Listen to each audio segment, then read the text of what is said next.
ragged doll. Let me tell you something you won't believe. Every small town has a secret, but sometimes it's not the town you need to fear. It's what sits quietly in the corner of your own room. There was a boy named Daniel, 9 years old, thin as a reed, with hair that always looked like he just rolled out of bed. His world had already been broken once. His grandmother, the only person who ever made him feel seen, had passed away. The house felt emptier than a church after midnight. His parents went through the motions of grief. Casseroles from neighbors, hushed voices in the kitchen, the quiet clink of glasses at night when they thought he was asleep.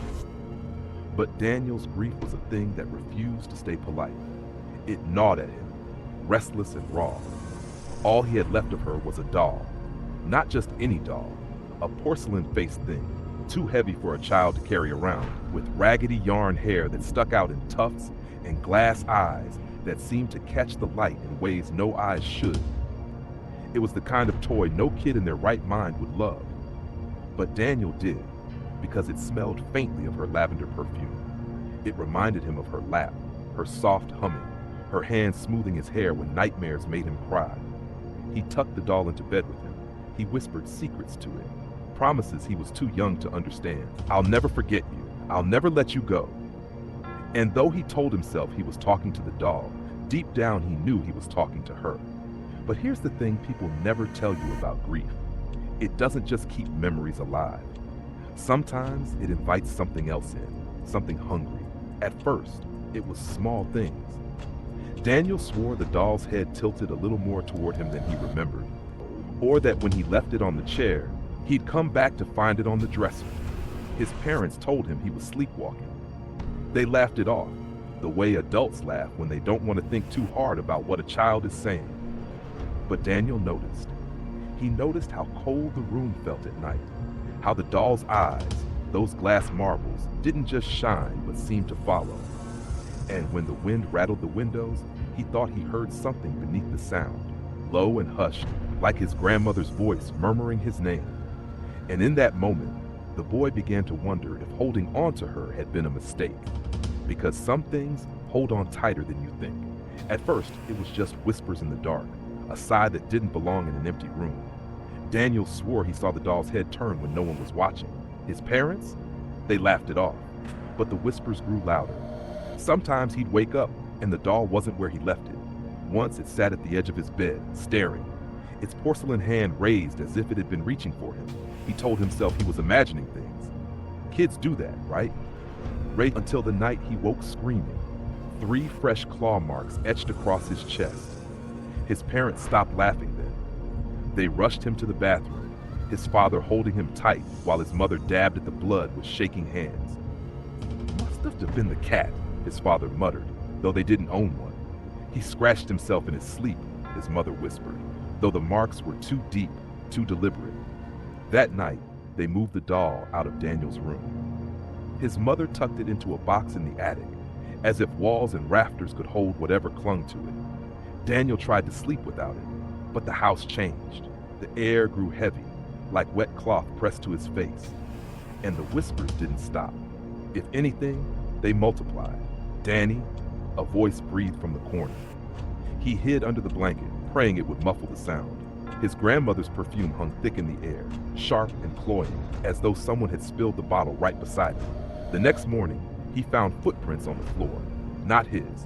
Small, delicate, smudges of soot leading from the attic door to his bed. When he told his parents, they exchanged worried looks. His father muttered about psychiatrists. His mother wept silently at the sink. Neither wanted to check the attic. Neither wanted to touch the box again. Daniel was left alone with it. Every night, the whispers grew bolder, the voice clearer. It wasn't just his name anymore, it was sentences, promises. "Please, don't leave me. Stay forever." Then came the scratching, first against the walls, then beneath his bed. Then, God help him, inside the mattress. He felt the springs quiver, the sheets pulled taut. He stopped sleeping. His skin grew pale, his eyes ringed with purple shadows. At school, he nodded off at his desk, waking to the sound of faint giggles that weren't really there. The teacher asked if everything was all right at home. He lied, because how do you tell anyone that your grandmother's doll is haunting you? One evening, desperate, he tried to throw it away. He crept into the attic, dragged the box down the ladder, and carried it out to the trash. He left it at the curb, heart hammering. But when he woke the next morning, it was back, sitting neatly on his pillow, its glass eyes inches from his own.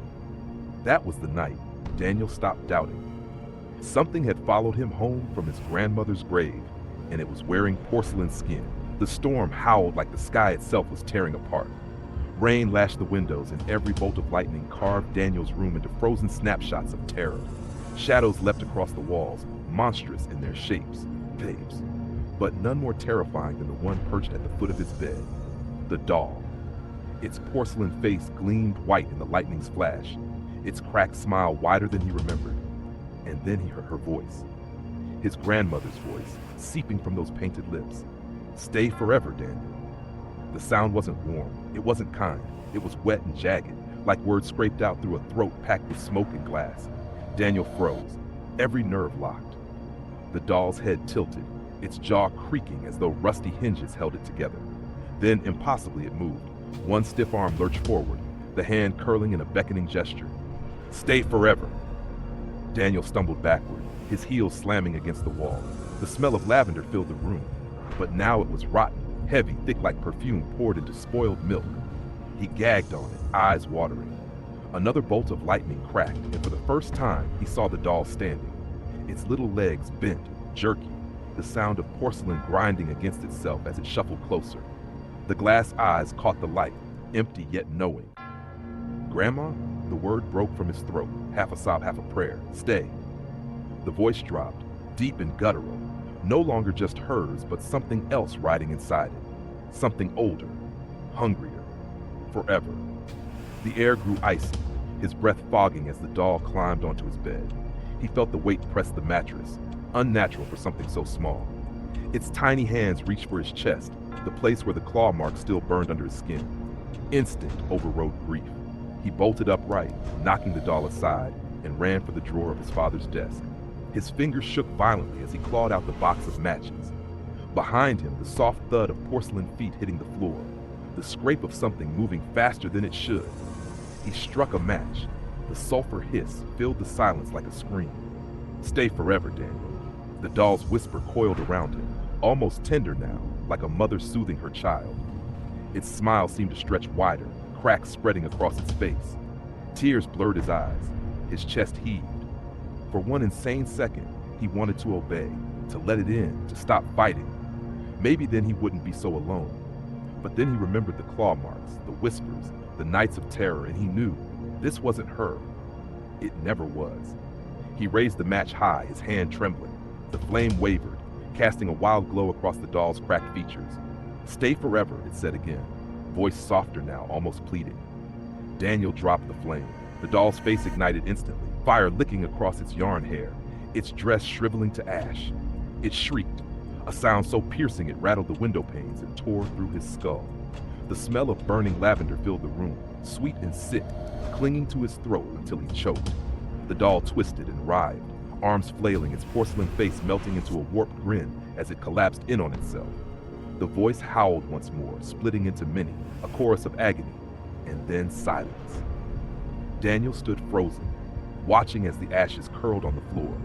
His hands still clutched the spent match, his breath ragged, his heart pounding like it wanted to escape his chest. But even as the last ember faded, the smell of smoke lingered, heavy, permanent. And Daniel realized the fire hadn't burned everything away.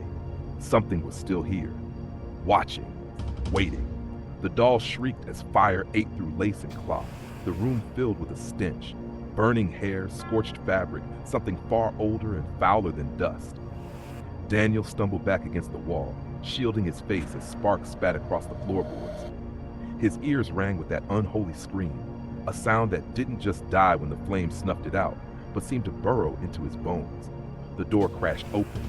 His parents stood frozen in the doorway, faces pale in the lightning glow. For a heartbeat, they didn't move, only stared at their son kneeling on the floor, tears streaking his cheeks, the charred remnants of the doll smoking beside him. His mother rushed forward, pulling him into her arms. "Daniel!" Her voice cracked with a panic she'd never shown before.